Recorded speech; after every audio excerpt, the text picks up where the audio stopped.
Welcome बच्चों। और आज हम लोग डिस्कस करने वाले हैं हमारे ज्योमेट्रिकल आइसोमेरिज्म जो हमने पिछली वीडियो में स्टार्ट कर दिया था उसका सेकंड पार्ट। तो ज्योमेट्रिकल आइसोमेरिज्म हम लोगों ने क्या समझा था, क्या होता है ज्योमेट्रिकल आइसोमेरिज्म?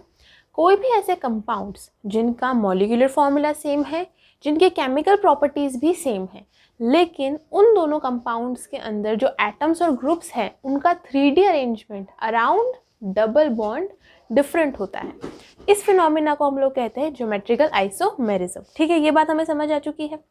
अब हम लोगों ने उसमें दूसरा पॉइंट पढ़ लिया था सिस और ट्रांस आइसोमर्स।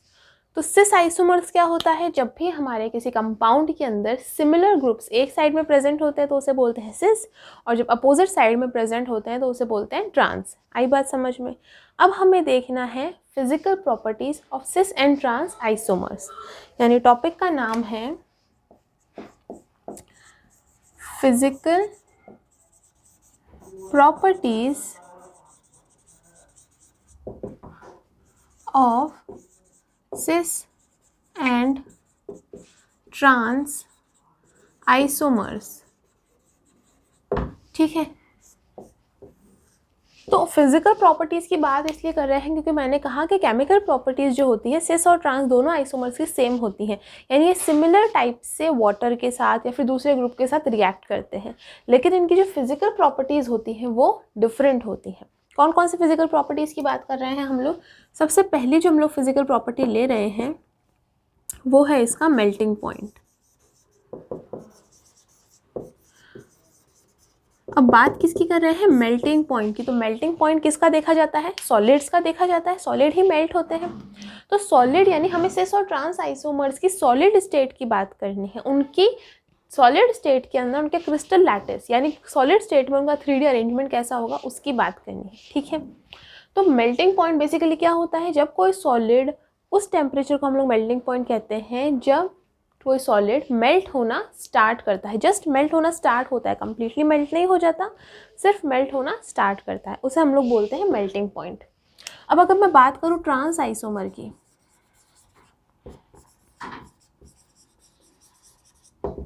तो ट्रांस आइसोमर होते हैं, फॉर एग्जांपल हम लोग एक एग्जांपल ले लेते हैं ब्यूट टू इन का, जो हमने पिछली वीडियो में भी लिया था। तो ब्यूट टू इन का जो ट्रांस आइसोमर होता है वो कुछ इस तरह का होता है।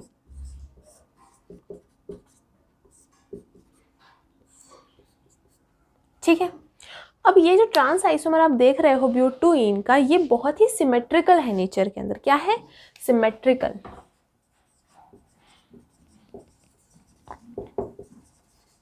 और चूंकि नेचर के अंदर सिमेट्रिकल है, इस वजह से ये 3D अरेंजमेंट के अंदर यानी क्रिस्टल लैटिस के अंदर बहुत ही इजीली फिट होगा। क्या होगा? ये इजीली फिट्स इन क्रिस्टल लैटिस। ठीक है, अब क्रिस्टल लैटिस में इजीली फिट हो जाएगा, यानी कि जो सॉलिड ये बनाएगा वो बहुत ही स्ट्रॉन्ग सॉलिड होगा। दैट मीन्स एटम्स के बीच का, यहाँ पे मैं लिखूँ अगर, एटम्स के बीच का inter molecular force of attraction क्या होगा? हाई होगा, या फिर strong force of attraction present होगा, बहुत ही स्ट्रॉन्ग बॉन्डिंग प्रेजेंट होगी। और इस स्ट्रॉन्ग बॉन्डिंग के कारण से जो ट्रांस आइसोमर है हमारा, इसको हमें मेल्ट करने के लिए ज़्यादा हीट, ज़्यादा एनर्जी देनी पड़ेगी, जिस वजह से इसका जो मेल्टिंग पॉइंट है वो क्या हो जाएगा? इंक्रीज हो जाएगा। ठीक है, आई बात समझ में यहाँ तक? अब बात करते हैं सिस आइसोमर की।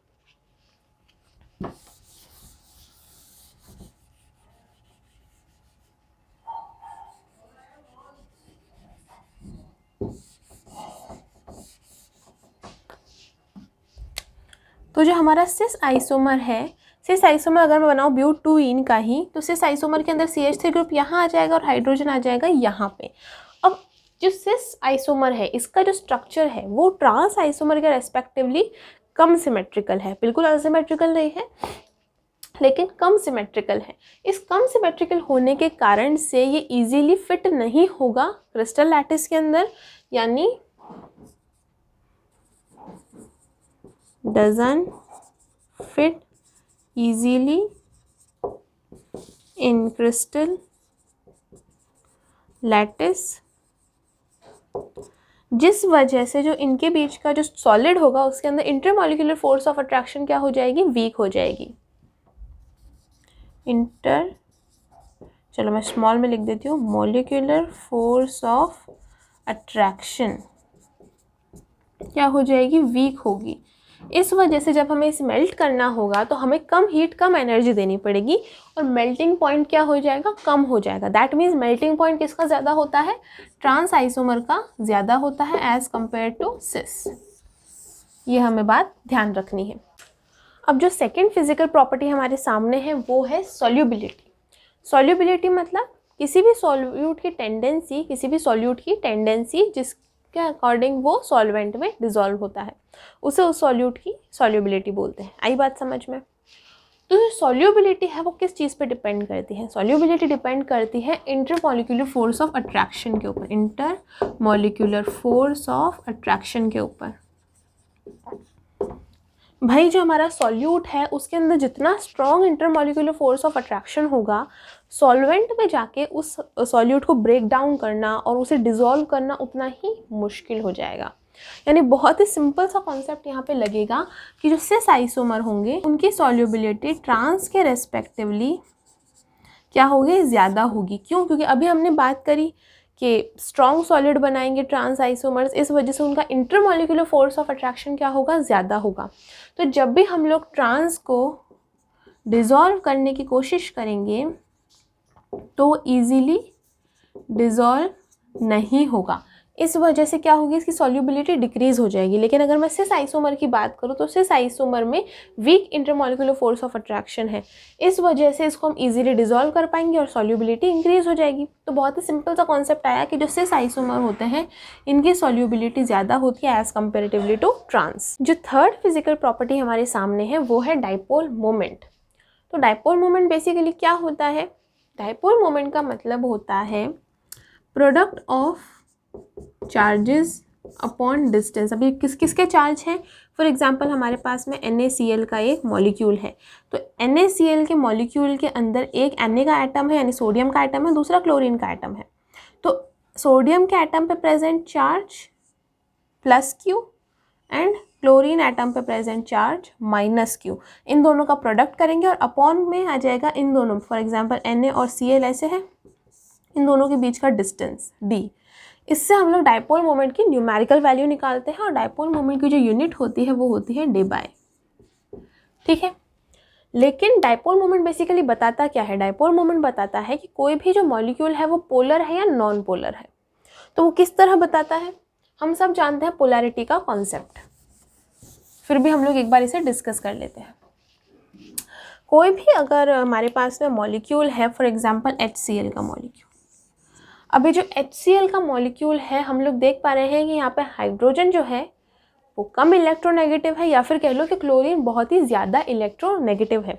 अब इलेक्ट्रोनेगेटिव का मतलब है कि वो ये जो बॉन्डेड इलेक्ट्रॉन्स हैं, इस बॉन्ड में प्रेजेंट जो ये इलेक्ट्रॉन्स हैं, इनको क्लोरीन अपनी तरफ क्या करेगा, अट्रैक्ट करके रखेगा, कंप्लीटली एक्सेप्ट नहीं कर लेगा या फिर हाइड्रोजन इन इलेक्ट्रॉन्स को कंप्लीटली लूज नहीं कर देगा, लेकिन क्लोरीन क्या करेगा, इन्हें अपनी तरफ रखेगा, अट्रैक्ट करके रखेगा, जिस वजह से जो इलेक्ट्रॉन क्लाउड का शिफ्ट है वो क्लोरीन की तरफ जाएगा।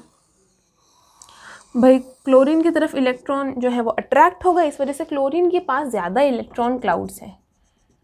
ये जो इलेक्ट्रॉन्स है ये हाइड्रोजन अभी भी शेयर कर रहा है, लेकिन क्लोरीन की इलेक्ट्रोनेगेटिविटी ज़्यादा होने की वजह से इलेक्ट्रॉन क्लाउड का शिफ्ट क्लोरीन की तरफ है और हाइड्रोजन की तरफ क्या है, कम है। दैट्स वाई जो क्लोरीन है इस वाले साइड पे क्या हो गया, ज़्यादा इलेक्ट्रॉन्स हो गए, दैट मीन्स ज़्यादा नेगेटिव चार्ज, तो क्लोरीन के साइड पे पार्शियली नेगेटिव चार्ज जनरेट होगा और हाइड्रोजन के साइड पे पार्शियली पॉजिटिव चार्ज। अब आप देख सकते हो इस मॉलिक्यूल के अंदर जो कि ओवरऑल न्यूट्रल है लेकिन दो पोल्स का फॉर्मेशन कर रहा है। ठीक है, कौन से दो पोल्स, पॉजिटिव और नेगेटिव। अब दो पोल्स का फॉर्मेशन हो गया, दैट मीन्स जो कंपाउंड है वो क्या हो गया, पोलर कंपाउंड हो गया। आई बात समझ में? अभी जो पोलर कंपाउंड है ये कंपाउंड हमारे पोलर सॉल्वेंट्स के अंदर डिसॉल्व होता है, और हम अब लोग देख लेते हैं एक एग्जांपल नॉन पोलर कंपाउंड का। तो नॉन पोलर कंपाउंड में मैं मान लो ले लूँ H2 मॉलिक्यूल, तो उसमें दो हाइड्रोजन एक साथ जुड़े हुए हैं, अब देख सकते हो कि दोनों हाइड्रोजन सेम ही इलेक्ट्रोनेगेटिविटी के, मतलब दोनों की इलेक्ट्रोनेगेटिविटी कम है, या कह लो दोनों कंपेरेबल हैं। हम ऐसे भी ले सकते हैं कि क्लोरीन और क्लोरीन हो गए, तो अब इन दोनों की इलेक्ट्रोनेगेटिविटी सेम है, दोनों की इलेक्ट्रोनेगेटिविटी में कोई डिफरेंस नहीं है। दैट्स वाई कोई भी पोल्स का फॉर्मेशन नहीं होगा, कहीं भी एक साइड पे नेगेटिव चार्ज ज़्यादा नहीं होगा, दोनों साइड पे क्या होगा, बराबर होगा। दैट्स वाई ये कंपाउंड क्या कहलाएगा, नॉन पोलर। सिमिलरली ये कंपाउंड भी नॉन पोलर ही कहलाएगा। भले ही क्लोरीन की इलेक्ट्रोनेगेटिविटी ज़्यादा है, लेकिन दोनों क्लोरीन ही प्रेजेंट है, तो दोनों की इलेक्ट्रोनेगेटिविटी सेम है, इस वजह से ओवरऑल जो कंपाउंड है वो नॉन पोलर हो जाएगा। तो डाइपोल मोमेंट बेसिकली हमें यही बताता है कि कौन सा कंपाउंड पोलर है, कौन सा नॉन पोलर। और वो ये चीज़ किस तरह से बताता है वो डिस्कस करते हैं। तो मैं एक अच्छा एग्जाम्पल ले लेती हूँ वाटर का, H2O, बड़ा ही सिंपल सा एग्जाम्पल है। ये है मेरा ऑक्सीजन, ये हाइड्रोजन और ये भी हाइड्रोजन, ठीक है। तो अगर मैं ये ऑक्सीजन हाइड्रोजन बॉन्ड को देखूँ यहाँ पे, तो यहाँ पे इसमें ऑक्सीजन और हाइड्रोजन में से ज़्यादा इलेक्ट्रोनेगेटिव किसकी है, ऑक्सीजन की है। दैट मीन्स जो इलेक्ट्रॉन क्लाउड्स का शिफ्ट होना है वो किस साइड होना है, ऑक्सीजन की साइड। तो एरो हेड हम लोगों ने ऑक्सीजन की तरफ बनाया, ठीक है। ये अब इस बॉन्ड का काम खत्म है, पता चल गया भाई इलेक्ट्रॉन क्लाउड्स ऑक्सीजन की तरफ शिफ्ट होंगे।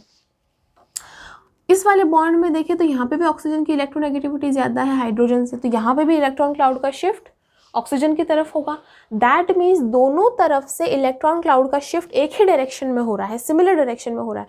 और जब सेम डायरेक्शन होगा तो क्या हो जाएगा, एडिशन हो जाएगा, यानी यहाँ पे तो पार्शियल नेगेटिव चार्ज आएगा, यहाँ पे पार्शियली पॉजिटिव चार्ज आएगा दोनों साइड पे। दैट मीन्स ये जो कंपाउंड है इसका डाइपोल मोमेंट ज़ीरो नहीं होगा, एडिशन हो रहा है तो ज़ीरो नहीं होगा, और साथ ही साथ में कंपाउंड क्या हो जाएगा, पोलर हो जाएगा, क्योंकि पोल्स का फॉर्मेशन हो रहा है, आप देख रहे हो। तो जो म्यू है it is not equals to zero, mu मतलब डाइपोल मोमेंट, तो म्यू जो है वो ज़ीरो के इक्वल नहीं होगा और पोलर कंपाउंड होगा ये हाइड्रोजन मतलब H2O, ठीक है। एक दूसरा एग्जाम्पल अगर मैं लेती हूँ, किस तरह से हम डाइपोल मोमेंट की हेल्प पता लगा लेते हैं कौन सा कंपाउंड पोलर है और नॉन पोलर। तो मैं ले लेती हूँ CCl4, इसका नाम क्या होता है, कार्बन टेट्रा क्लोराइड, या फिर हम इसे स्मॉल में लिख लेते हैं पायरीन, ठीक है, पायरीन भी इसी का नाम है। तो अब हम लोग देख रहे हैं कि जो कार्बन है ये 4 क्लोरीन से जुड़ा हुआ है, ठीक है। अब इन 4 क्लोरीन से जुड़ा हुआ हम एक एक बॉन्ड को स्टडी करेंगे। तो इस कार्बन क्लोरीन बॉन्ड को अगर मैं देखूं तो यहाँ पे क्लोरीन की इलेक्ट्रोनेगेटिविटी ज़्यादा है, इसका मतलब हो जाएगा कि जो इलेक्ट्रॉन क्लाउड है उनका जो शिफ्ट है वो क्लोरीन की तरफ जाएगा। इस वाले बॉन्ड में अगर मैं देखूं तो इधर भी क्लोरीन की इलेक्ट्रोनेगेटिविटी ज़्यादा होने की वजह से इलेक्ट्रॉन उसी तरफ शिफ्ट करेंगे। इस वाले बॉन्ड में देखें तो इस साइड शिफ्ट होगा, ठीक है, और इस वाले बॉन्ड में देखें तो भी ऊपर की साइड क्लोरीन इलेक्ट्रॉन क्लाउड्स का शिफ्ट हो जाएगा, ठीक है। तो अगर मैं देखूँ तो यहाँ पे पार्शियली नेगेटिव चार्ज इस तरह से जनरेट होगा और कार्बन पे आएगा पार्शियल पॉजिटिव चार्ज। तो देख सकते हो कि जो सारे इलेक्ट्रॉन क्लाउड्स के जो शिफ्ट हो रहे हैं वो बिल्कुल अपोजिट डायरेक्शन में हो रहे हैं। अपोजिट डायरेक्शन में होने की वजह से ये एक दूसरे के इफेक्ट को क्या कर देंगे, कैंसिल आउट कर देंगे। कैंसिल आउट करने की वजह से ये जो कंपाउंड है इसका जो डाइपोल मोमेंट है वो ज़ीरो हो जाएगा या फिर नियरली इक्वल टू ज़ीरो हो जाएगा। नॉट कम्प्लीटली हम इसको ज़ीरो नहीं लिख सकते but nearly equal to zero. इसकी वजह से ये जो कंपाउंड है ये क्या होगा, नॉन पोलर होगा। आई बात समझ में, किस तरह से हम लोग डाइपोल मोमेंट की हेल्प से पता लगाते हैं कौन सा कंपाउंड पोलर है कौन सा नॉन पोलर है। तो हमें यही देखना है कि सिस पोलर है या ट्रांस ज़्यादा पोलर है, ठीक है। तो इसे देखने के लिए हम लोग एक अच्छा सा एग्जाम्पल ले लेते हैं और उसके सिस और ट्रांस आइसोमर्स बना के देख लेते हैं। तो एग्जाम्पल है मेरे पास में 1,2 डाईक्लोरो इथीन। क्या स्ट्रक्चर होगा इसका, C डबल बॉन्ड C, यही स्ट्रक्चर होगा। कहीं से भी नंबरिंग दो, 1,2 डाईक्लोरो इथीन, 2 कार्बन है और बीच में डबल बॉन्ड प्रेजेंट है तो ईन आ गया। अब अगर मैं इसका एक सिस आइसोमर बनाती हूँ एक साइड पे, तो दोनों डबल बॉन्डेड कार्बन को एक साथ ले लिया। सिस आइसोमर है तो सिमिलर ग्रुप सेम साइड में होंगे, ये हाइड्रोजन इस तरफ, ठीक है। ये हो गया सिस 1,2 डाइक्लोरोइथीन का स्ट्रक्चर। अब ट्रांस बना लेते हैं। तो ये C डबल बॉन्ड C है, ये है क्लोरीन, ये है क्लोरीन, हाइड्रोजन एंड हाइड्रोजन, ये है ट्रांस 1,2 डाइक्लोरोइथीन का स्ट्रक्चर। ठीक है, ये सिस आइसोमर, ये ट्रांस आइसोमर। अब यहाँ पे अगर मैं देखूँ तो मैं सारे बॉन्ड्स को स्टडी कर लेती हूँ। तो ये कार्बन क्लोरीन बॉन्ड में किसकी इलेक्ट्रोनेगेटिविटी ज़्यादा? कार्बन की। कार्बन की नहीं, क्लोरीन की। ठीक है, तो क्लोरीन की इलेक्ट्रोनेगेटिविटी ज़्यादा है, दैट मीन्स जो इलेक्ट्रॉन क्लाउड का शिफ्ट है वो क्लोरीन की तरफ जाएगा। अब यहाँ पे कार्बन हाइड्रोजन अगर मैं बॉन्ड देखूँ तो यहाँ पे इलेक्ट्रोनेगेटिविटी ज़्यादा कार्बन की है हमारे पास में, तो जो इलेक्ट्रॉन क्लाउड्स का शिफ्ट है वो भी कार्बन की तरफ जाएगा। ठीक है, इस कार्बन क्लोरीन बॉन्ड में भी क्लोरीन की तरफ, और इस कार्बन हाइड्रोजन बॉन्ड के अंदर भी कार्बन की तरफ। तो ओवरऑल अगर मैं देखूँ तो पार्शियल नेगेटिव, यहाँ पे पार्शियल नेगेटिव, यहाँ पार्शियल नेगेटिव।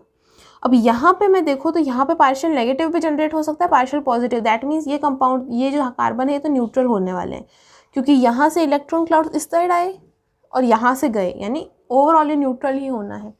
बेसिकली हाइड्रोजन पे पार्शियल पॉजिटिव चार्ज आएगा। तो अगर मैं देखूँ तो जो सिमिलर इलेक्ट्रॉन क्लाउड्स का शिफ्ट है वो सिमिलर डायरेक्शन के अंदर हो रहा है, यहाँ से भी ऊपर जा रहा है और यहाँ से भी ऊपर जा रहा है, मतलब सेम डायरेक्शन से, और यहाँ पे भी सेम डायरेक्शन है।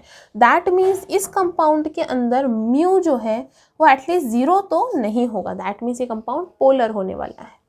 तो सिस आइसोमर्स जो होते हैं वो पोलर होते हैं, क्योंकि जो सिमिलर ग्रुप्स होते हैं वो एक ही डायरेक्शन में प्रेजेंट होते हैं। अब अगर मैं देखूँ ट्रांस आइसोमर को, तो यहाँ पे कार्बन क्लोरीन के अंदर क्लोरीन की इलेक्ट्रोनेगेटिविटी ज़्यादा, इस कार्बन क्लोरीन में भी क्लोरीन की इलेक्ट्रोनेगेटिविटी ज़्यादा, कार्बन हाइड्रोजन में कार्बन की, और इसमें भी कार्बन की। ठीक है, तो आप देखोगे तो इलेक्ट्रॉन क्लाउड्स का शिफ्ट अपोजिट डायरेक्शन में हो रहा है। यहाँ पे इस साइड शिफ्ट हो रहा है और इस साइड शिफ्ट हो रहा है, और यहाँ पे भी एक इस साइड आ रहा है, दूसरा उस साइड जा रहा है। दैट मीन्स ओवरऑल ये एक दूसरे के इफेक्ट को क्या करेंगे? कैंसिल आउट करेंगे, और म्यू जो है वो नियरली इक्वल टू 0 आएगा, या फिर सिस की कंपैरेटिवली कम आएगी म्यू की वैल्यू। अगर हम लोग न्यूमेरिकल वैल्यू निकालेंगे वो +Q -Q वाले फॉर्मूले से, तो हम देखेंगे कि सिस आइसोमर की जो वैल्यू है वो ज़्यादा आएगी, ट्रांस आइसोमर की वैल्यू कम आएगी। दैट मीन्स ट्रांस जो होते हैं वो लेस पोलर होते हैं और कभी कभी नॉन पोलर भी होते हैं।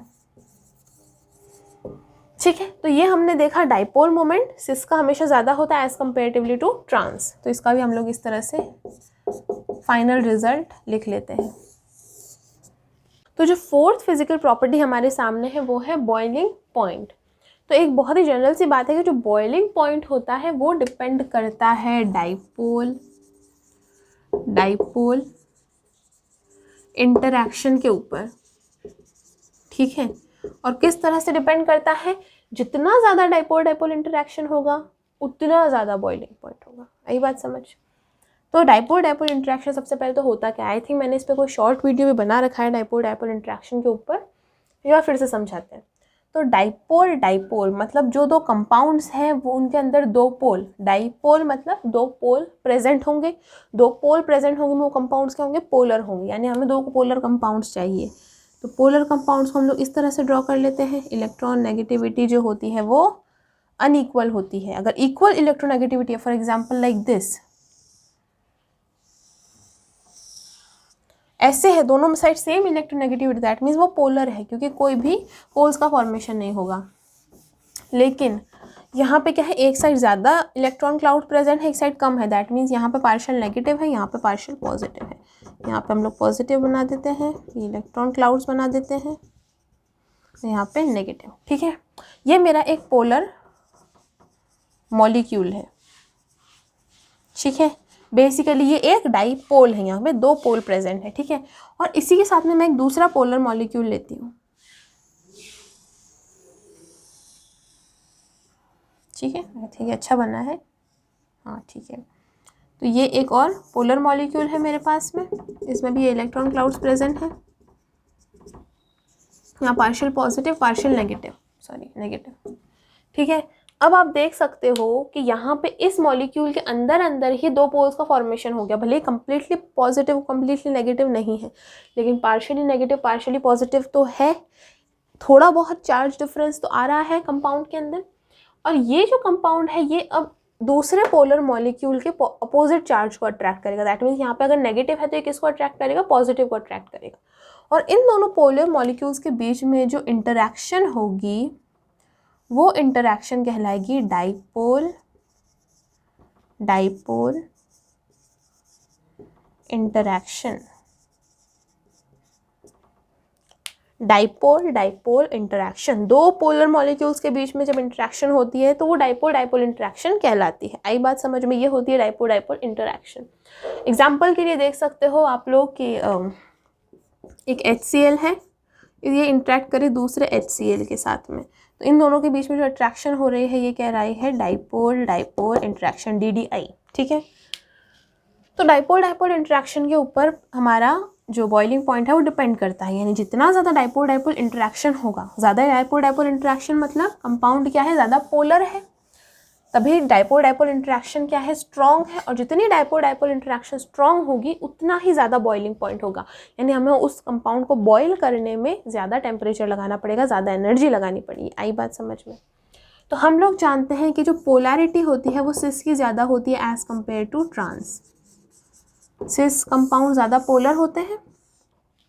अब ये ज़्यादा पोलर है, ये कम पोलर है, तो ज़्यादा polar dipole dipole interaction strong बनाएगा, स्ट्रॉन्ग इंटरैक्ट करेगा। और जो जितना ज़्यादा स्ट्रॉन्ग इंटरैक्ट करेगा बॉइलिंग पॉइंट उतना ज़्यादा होगा। यानी कि जो डाइपोल मोमेंट वाला जो फिनोमिना है कि सिस का ज़्यादा होता है वो सेम बॉइलिंग पॉइंट का भी होगा कि ट्रांस का भी बॉइलिंग पॉइंट इसमें भी कम निकलेगा और सिस का ज़्यादा निकलेगा। क्यों निकलेगा, क्योंकि सिस क्या है, चलो मैं यहाँ लिख देती हूँ। सिस जो है वो है पोलर, पोलर होने की वजह से बनाएगा स्ट्रॉन्ग DDI यानी डाइपोल डाइपोल इंटरैक्शन, और इस वजह से बॉइलिंग पॉइंट जो है यानी BP जो है वो है ज़्यादा। ठीक है, और सिस में क्या होगा, कम पोलर है, वीक डाइपोल डाइपोल इंटरैक्शन होगा तो बॉइलिंग पॉइंट क्या हो जाएगा, कम। बहुत ही सिंपल, 4 फिजिकल प्रॉपर्टीज़ हम लोगों ने समझी। अब एक इम्पॉर्टेंट टॉपिक इसी ज्योमेट्रिकल आइसोमेरिज्म में आता है EZ nomenclature. E for entgegen and Z for zusammen. तो ये नए नोमेनक्लेचर क्यों लेके आए हैं हम लोग, उस नए नोमेनक्लेचर को लेके आने का जो रीज़न है वो ये है कि हम लोगों ने देखा कि अभी हमारे जो कंपाउंड्स थे उनके अंदर किस टाइप की बॉन्डिंग थी।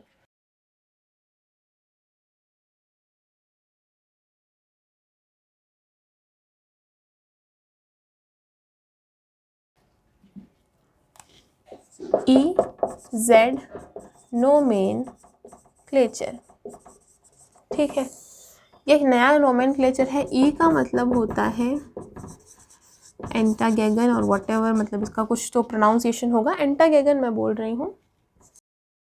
और ज़ूज़ामैन, तो एंटागेगन होता है हमारा ट्रांस और ज़ूज़ामैन होता है सिस। तो फिर नया क्यों लेके आए, ट्रांस और सिस था तो ठीक था ना, हम लोग कर पा रहे थे आराम से नोमेनक्लेचर, तो फिर ये नया क्यों लेके आए एंटागेगन ज़ूज़ामैन। ट्रांस सिस ही दे देते हैं नाम। अभी ट्रांस सिस जो था ये हमारा काम आ रहा था तब तक जब तक कार्बन कार्बन डबल बॉन्ड से AB, ये तो दो ग्रुप डिफरेंट होंगे ही, लेकिन यहाँ पे भी वही ग्रुप जुड़े हुए थे AB, यहाँ भी AB जुड़ा हुआ है, यहाँ भी AB जुड़ा हुआ है। तब हम लोग बता रहे थे कि अच्छा ये सिमिलर ग्रुप सेम साइड पे है, इसका मतलब ये सिस है, अपोजिट में होते तो ट्रांस हो जाता। ये हम लोग सिस ट्रांस में काम में ले रहे थे। लेकिन अगर ऐसा हो कि यहाँ AB तो जुड़ा हुआ है लेकिन अब यहाँ पे AB ना जुड़ के कोई C और D यानी कोई अलग ही दो और ग्रुप जुड़ जाए, तो हम किसको माने सिस, किसको माने ट्रांस, सारे डिफरेंट है। कौन के कैसे कहेंगे कि सिमिलर जो ग्रुप्स हैं वो एक साइड पे है तो वो सिस है, अपोजिट है तो ट्रांस है, सारे ही डिफरेंट हैं। तो ऐसे में आया हमारे पास में EZ नोमेनक्लेचर। इसने इस टाइप के मॉलिक्यूल्स के नोमेनक्लेचर करने के लिए या फिर ये बताने के लिए कौन सा एंटागेगन है या कौन सा ज़ूज़ामैन है, ये बताने के लिए हमने इस नोमेनक्लेचर को इजाद किया। ठीक है, तो इसका हम एक अच्छा सा एग्जाम्पल ले लेते हैं।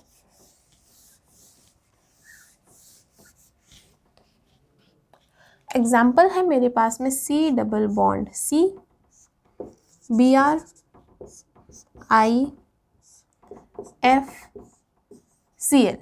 ठीक है। अब ये जो मेरे पास में एग्जाम्पल आप लोग देख रहे हो, चारों ग्रुप सिमिलर हैं तो मैं नहीं बता सकती कि सिस है या ट्रांस है, लेकिन EZ नोमेनक्लेचर ने मुझे बोला कि एक ट्रिक है, इससे आप लोग बता सकते हो कि कौन सा E है और कौन सा Z है। तो इसने कहा कि दोनों कार्बन को डिफरेंट डिफरेंट स्टडी करो। ठीक है, मैंने ये लाइन बॉन्ड ब्रेक करने के लिए नहीं बनाई, मैं सिर्फ दोनों कार्बन को डिफरेंटली स्टडी करने के लिए एक पार्टीशन क्रिएट किया है।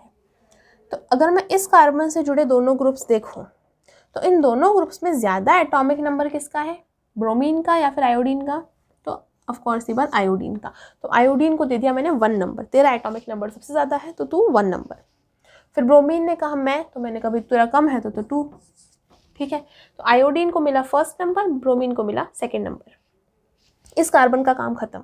दूसरे कार्बन पे आते हैं। तो दूसरे कार्बन में फ्लोरीन का एटॉमिक नंबर ज़्यादा या क्लोरीन का? तो क्लोरीन ने कहा मेरा एटॉमिक नंबर ज़्यादा है, तो मैंने कहा चल ठीक है, तेरे को 1st नंबर और फ्लोरीन को फिर 2nd नंबर। तो अब आप देख रहे हो कि अगर मैं आयोडीन और ब्रोमीन को छुपा लूँ और फ्लोरीन और क्लोरीन को छुपा लूँ तो 1 2 1 2 है मेरे पास में। तो जब ये 1 नंबर मैंने जिनको दिया है वो सेम साइड पे होंगे तो सिस नहीं ज़ूज़ामैन, और जब ये अपोजिट साइज में होंगे तो एंटाइगेगन। आई बात समझ में? दैट मीन्स ये वाला कौन सा मेरा बन रहा है, ई बन रहा है या जेड बन रहा है? तो ये मेरा जेड बन रहा है। क्यों? क्योंकि सिमिलर साइड पे देखो 1 इसको मिला 1 इसको मिला, दोनों सेम साइड पे है, दैट मीन्स ये है जेड। और अगर ये दोनों अपोजिट साइड में होते कैसे, यहाँ बनाते हैं, चलो C double bond C, IBr F Cl। तो 1 नंबर इसको मिला है, यहाँ 1 नंबर इसको, यहाँ पर 2 इसको मिला था, 2 इसको। ठीक है, दोनों अपोजिट साइड में है, दैट मीन्स ये हो जाएगा मेरा E।